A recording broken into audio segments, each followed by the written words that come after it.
You're listening to the Phil Report for January 3rd, 2016. I have a bad cold, so I apologize. I'm going to put together just a short video, audio, whatever, how we've been working on this project for about 10 years, over 10 years actually. And I realize that I don't have to keep up with news stories, but I do try to post some things updated because I think it is important. But I'm not going to follow any of the trending news anymore. I just can't do it. And I don't know where anybody has the time to do that anyway. But I do follow important stuff. If from time to time, I will put it up there on the page. But I want to tell you guys what we've been working on for over 10 years. Actually, probably 20, but that's who's counting after a while. But putting together how to assess a situation on a field manual and just interviewing people who've been in real life situations where there's been crises and maybe just, pearls of wisdom or, homesteading tricks, things just whatever comes to mind, really. And photography, just a combination of things I've done at the field, in the field report, or what we've learned in the field, and some of the people we've learned from. And thankfully, I've met a lot of great people in this that I can immediately call and say, I learned a lot from you regarding this matter. Would you be able to just throw your input in? One of my friends is, I have a lot of people that are in special ops, and they taught me a lot more I was not prepared for, but it really woke me up to the real threat that we face today. How not prepared, how we can be more prepared, but how to assess the situation.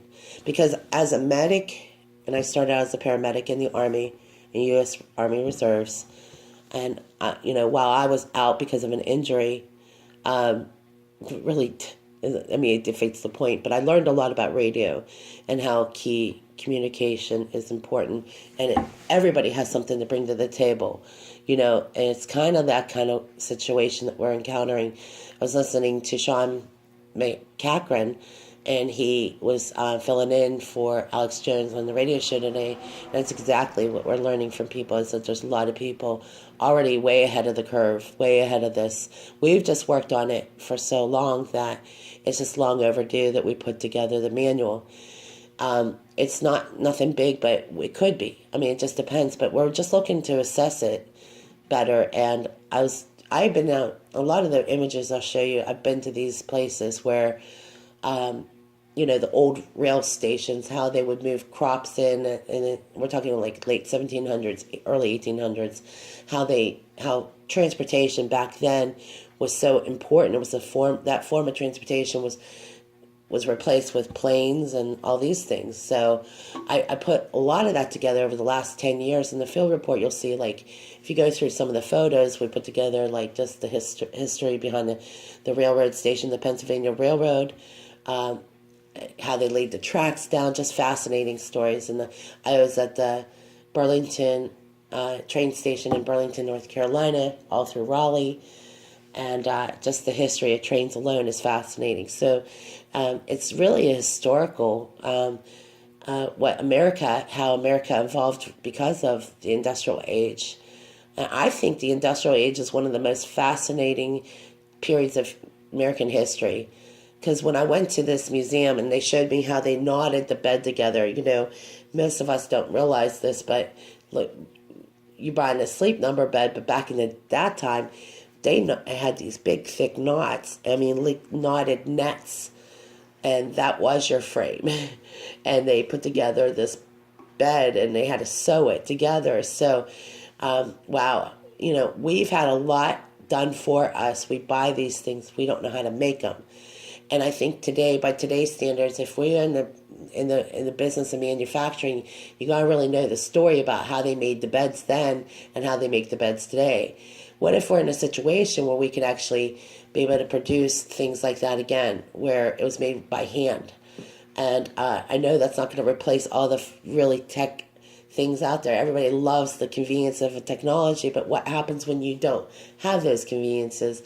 Well, we look at the pioneers of American history, and one of the great scenarios that was put out there is about the first winter of Jamestown and how many people suffered and died that first winter. They just weren't prepared. And by today's standards, if we have an emergency, how quick that people could die. And that's why we want to be that much more ready. We want to be ahead of this. And there are a lot of people way ahead of me, okay? But what we have learned about history, and it's fascinating, is how we can put it into application today, because history doesn't have to repeat itself again. If we have learned anything about wisdoms, we go thinking into these situations, how do we best assess the situation? Part of what I've done at the Field Report is we assess what's going on, and I report on the third watch, because look, we're looking at this and how does this apply to it? So we call this the 2-in-1 report. I appreciate those who have helped me better understand how to be better at this. I have to tell you, it's very scary, risky. I've not always known all this information. I will tell you, when I went to my first real crisis, weather catastrophe, disaster area, Joplin, Missouri, it was life-changing. It altered my life. I'm from the East Coast. I'm from the city of Pittsburgh. So somebody that's in the Midwest, in Joplin, watching this city leveled was something I've never experienced. And most people I know around me that are from my area, you've not seen this before. And if you have, I applaud you. I really wish I had known what I know today, but I was just awestruck by how much people had survived in the stories, and having the opportunity to make some contacts with friends back home who were in radio to get the survivors to tell their story here in Pittsburgh. And I felt that was an awesome opportunity for me. It was an awesome opportunity because it opened me to things I never knew. I never was on debris detail. I'd never been in the heat like that. So I was faced with a lot of things that I never was faced with. I was in the elements. And if you had known, most people know me, I'm quite like a little bit on the high maintenance side. So being in these elements, I learned things I never thought I would learn. And I was in camping, and I was going into these situations. I was like, I just not used to being in the elements, but having gone through it, I have a certain appreciation for it now. So when I tell these stories about what happened in Joplin, or what I've learned in the field in homeless shelters, where a lot of times we had to hurry up and get whatever supplies we had and help somebody in a time of need. There are just many situations in the field that maybe you've experienced, that, you help somebody in crisis. There were people that were helping me in crisis. So we have a lot of different sides to that story. We could tell a lot of different stories, but I like hearing people's stories. I like hearing what their experiences were, and having the time to do it. So I really want to make 2017 an opportunity to assess everything we've learned, and funny stories, and put together something that would be actually an enjoyable read.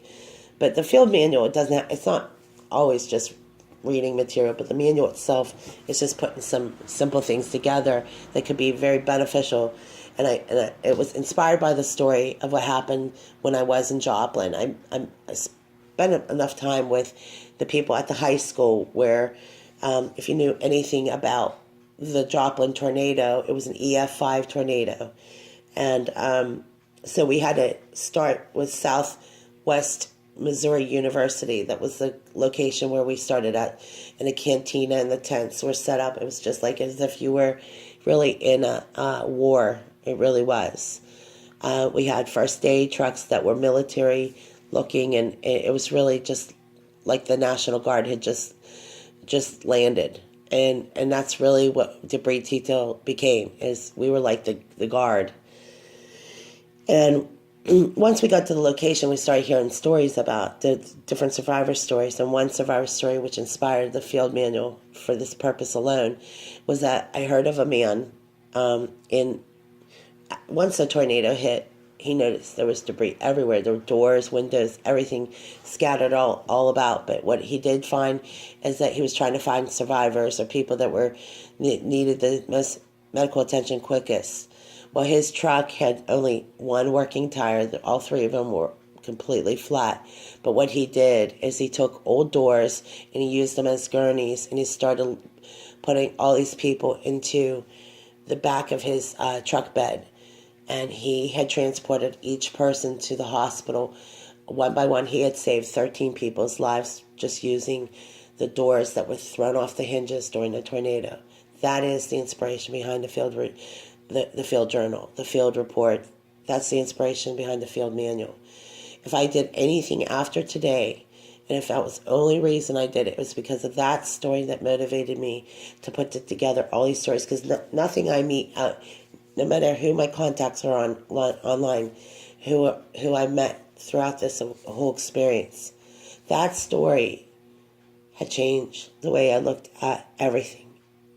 I was just astounded how he came up with such an inventive idea so quickly. And if I ever get the chance to talk to that guy, I would really love that, because he's the inspiration behind what I continue to believe will keep me going. If there was one thing that would inspire me, because I believe inspiration really is the driver of all this. It's not all these great ideas. It's not all that. A lot of great ideas never end up going anywhere. And then a lot of great ideas become the best inventions in the world. I'm not looking for the golden goose. When I discovered what this guy did, that was the whole reason I did the field report. The whole reason I wanted to assess the situation, put together a third watch update. Why do we do radio? For that reason alone. Because at a time like that, at the most critical moment, communications matter, the proper gear, how to get people out of danger. I heard stories about people that just they were, the only thing that was standing is their tub, and they were in it, and so were their dogs. And then just the one story that of a girl who, her and her boyfriend, they saw the debris flying straight, and going sideways, and their car just started flipping around. And they didn't realize it, but they landed, and the baby was completely okay. They were okay, but every window and door was blown out. It was just stunning. So there's just so many things like this that I know today that is what has occurred in places like West Virginia with the flood, Tennessee. We're going to make a way to get down there, I hope, really soon. I'm really looking forward to going to Pigeon Forge, Tennessee, and putting together more stories about the fires that occurred there to Louisiana. I had the opportunity to meet survivors from Katrina. One woman, she had lost 8 members of her family. And so we have not just stories about what goes on in the field manual itself, but the actual survivor stories from people who've experienced it firsthand in Katrina, and to Joplin, to what's occurred in Oklahoma, more Oklahoma tornado. There was just several tornado events that have already occurred, weather events that occurred. I don't want to miss anyone. Hurricane Ivan, just fascinating stories of survivors. And so that's the motivation behind what I do, okay? I'm not looking for everybody to, become a hero, but there are great heroes waiting to be met, and their stories are just so incredible. When I say incredible, is that they came up with these ideas so quickly. Like when I told you about the scenario about that guy with the truck, and being able to think so quickly. You never know with that story, with it using the doors as hinges, the doors off its hinges as gurneys, what a difference that's going to make in a time when you can actually know what to do with those doors, or some of the debris.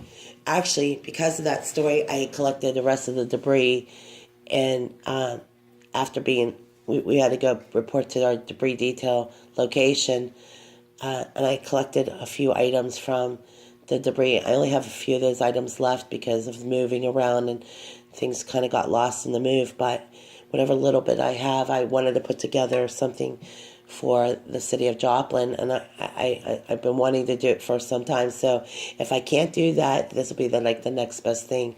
But I'm just saying that there are so many experiences. Because I'm from the East Coast, I was not familiar with what to expect. The weather change in the temperature.